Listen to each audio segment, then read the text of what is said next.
Don't look behind you. Start walking. Here is a nice, lonely street. Mm-hmm. Everybody else is home hanging up stockings. I wouldn't mind hanging up stockings myself. Who do you think it is? I think it's our friend Hudson. Oh, I just lost 5 pounds. You mean the guy that was chasing Sally, who was all ready to shoot us until she made the explosion? Neat reminder. Oh, you think he wants our money or our life? Possibly. What kind of an answer is that? In here, quickly. Yeah. Mr. Temple, this here alley is full of garbage cans. It's also dark. You don't have to see garbage cans to know they're around. Hudson? Yes. Good evening, Hudson. What? Don't turn around. I've got a gun on you. Hey, I don't like it. Louis, take Mr. Hudson's gun away from him. Okay. Got it, Mr. Templar. Good. Aim it at him. Hey, now, wait a minute. You can't shoot me with my own gun. Why not? That ain't tactful. What other gun could I shoot you with? Your own. Hey, you mean you ain't got a... Oh, mister, you are a liar. And on Christmas Eve, too. Hudson, who hired you to follow Sally and me? It was my own idea. Louis, Mr. Hudson isn't being friendly. He ain't, huh? He ain't. Therefore... Hey, now, don't lose your heads, fellas. We've lost patience with him, Louis. We have? Shoot him, Louis. He's beginning to bore me. He's beginning to... I should shoot him? Yes. Fatal? Fatal. Okay. Except I don't know what my wife and 6 kids are going to say. You haven't got a wife and 6 kids. No, wait a minute, please. Louis, we're being cruel, prolonging Mr. Hudson's agony. Put him out of it. Now, wait a minute. Who hired you? Mrs. Worth. Mrs. Carla Worth. You quite sure? Strike me dead. That is, don't strike me dead. Look, if she didn't, why would I say she did? You have a point there. But why should she have wanted you to follow Sally? Well, she had an idea. Her husband and Sally were kind of, kind of decorating their own little tree together. I couldn't put it more tactful. I see. So if you got enough divorce evidence, Mrs. Worth could hold up her husband for plenty of alimony. No. No? Oh, Mrs. Worth is the babe with the dough. Mr. Worth is a very well-educated bum. Indeed. Huh? It's interesting. Louis, let me have the gun. Yeah, here. Wait, I just told you the truth. I'm sure you did. No. Mr. Templar, that's gratitude? It's necessity. Oh. We need him out of the way for a little while. He's out of the way. Now, Yeah? Now we're going to find out who else knew that Fats Boylan was thin.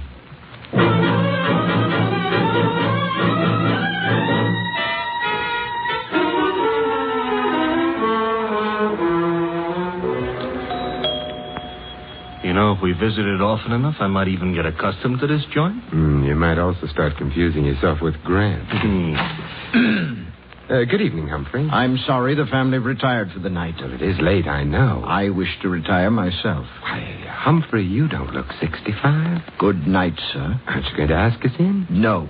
Why, Humphrey, I thought you and I were going to sing Christmas carols together. Let go of me. Shut the door, Louis. Okay. I shall complain. All right, but not now. Mr. Templar, I'm going to wear that gun out, hitting people over the head with it. And I couldn't have him warn anyone we're here. Why, we're going to burgle the joint? In a way. Huh? And a kinder description would be search the place, Louis. Oh, for what? Oddly enough, something that can't be seen or touched. Sounds like a ghost. Yes, and in a way it is. The ghost of a murderer.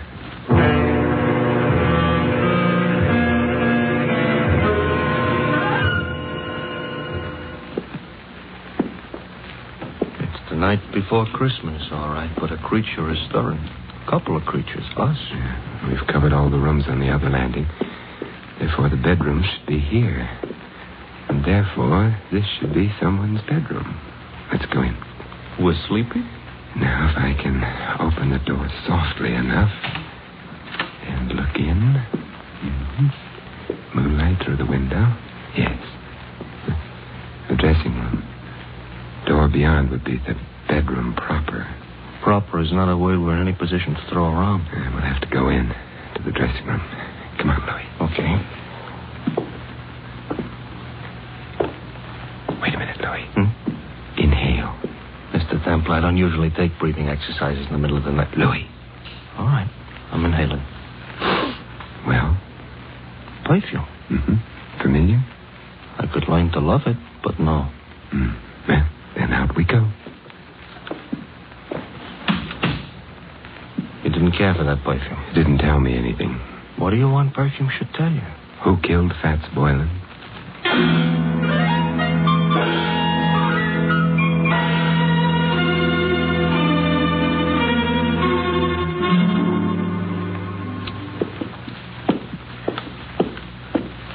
Another bedroom. We go in? Naturally. For a bachelor, that ain't the word you should have used. I'm beginning to get worried about this. Supposing somebody screamed. Pull yourself together, Louis. Okay. After all, like the poet says, strong heart never won fair maiden. You mean faint heart. All right, so for dinner I'll eat dog food. Now. Another dressing room. Well? Hey, Mr. Templar. Yes. The same perfume we noticed. Uh-oh. Don't be frightened. Simon, what are you doing in here? Louis and I have been testing perfumes. It's the middle of the night. You awakened me. I'm sorry. I'm even sorrier about something else. What's that? The perfume you use is very distinctive, Sally. Am I supposed to say thanks? No. Because the last place Louis and I noticed it was in Fats Boylan's room. Minutes after he'd been killed. Oh. Not good, Sally. You're making all this up. No. This bottle of perfume will be evidence. But I didn't kill Boylan. You must be joking about that. I don't think a jury would find it funny. You knew about Boylan stealing the jewels. You must have helped him. I didn't. But then you found yourself being trailed by Hudson, who'd been hired by Mrs. Worth. You were afraid he'd discover the connection between you and Boylan. That's why you came to my apartment. No. Oh, yes. You hoped I'd throw Hudson off, perhaps frighten him. In the meanwhile, you could get to Boylan, get the jewels from him. That isn't true. But when you got to Boylan's place, you found him already dead, and the jewels gone. I didn't. It would be much better for you that way. What do you mean? You wouldn't be liable to a first-degree murder charge. But there were detectives here while the party was going on. Boylan couldn't have stolen the jewels. They saw him leave. He didn't have them. He did have them. He was playing Santa Claus, and he was a thin man. Santa Clauses, as Louis pointed out to me earlier tonight, are fat. Therefore, Boylan entered this house wearing padding underneath his costume. He left it with a large jewel box in place of the padding. That's how he did it, Sally. You're smart. You found Boylan. You knew his address. Therefore, you'd hired him in the first place. And therefore, also, a jury would believe you'd killed him unless you tell us who did. Well, all right. I'll tell you. There's really no need, my dear. Oh, Claude. Hey, Mr. Templar, tell him to point the gun someplace else. Mr. Worth, point that gun someplace else. I prefer this direction. You were saying, Mr. Templar, about the jewels? The jewels were insured. Therefore, you, Mr. Worth, arranged to have them stolen. Indeed. Indeed.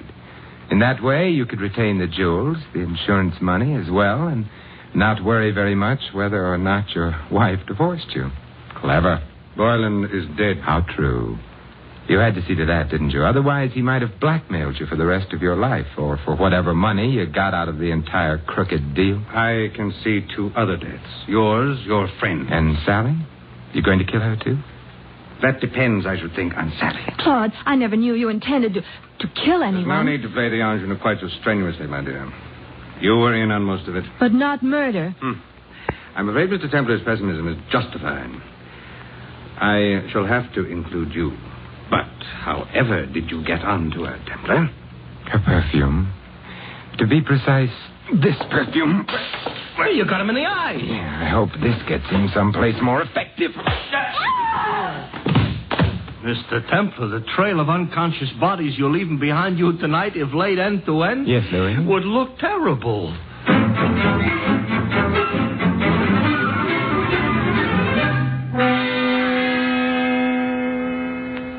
Simon, Yes, Carla? You've been very sweet. Even without your whiskers, you've been sort of a Santa Claus to me. May I? Oh, with pleasure. Well, I never knew Santa Claus could kiss like that. Santa Claus is no saint. Yes? Oh. Hello, Louis. Mr. Templar, you better put on your whiskers. You've forgotten all about Mrs. Winterbottom? Mrs. Oh, well, the hour is past midnight. The tots have undoubtedly tottered off to bed by now. Louis, you may tell Mrs. Winterbottom. I know. That the saint ain't no Santa Claus.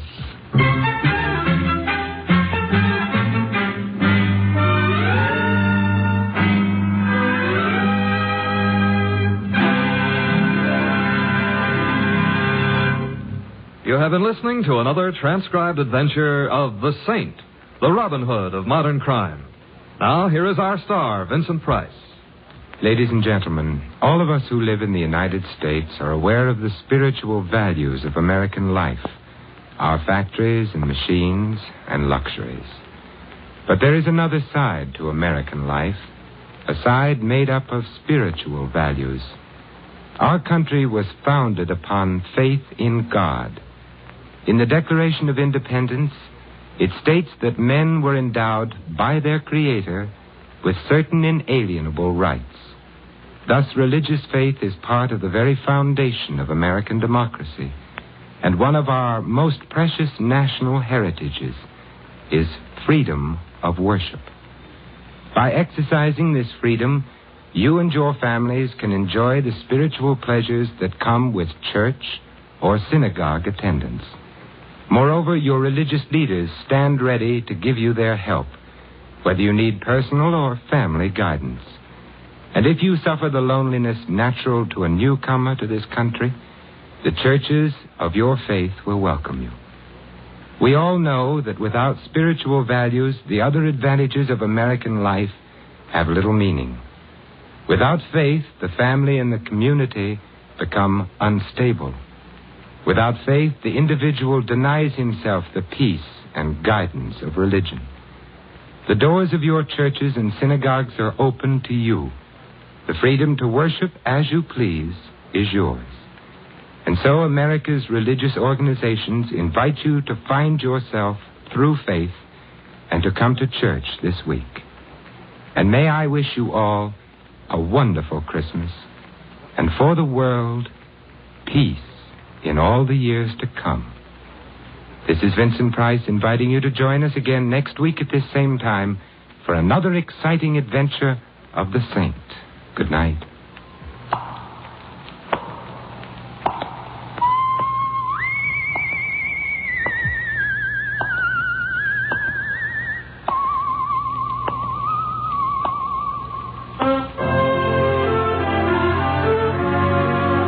This adventure of the Saint was written by Louis Vittes.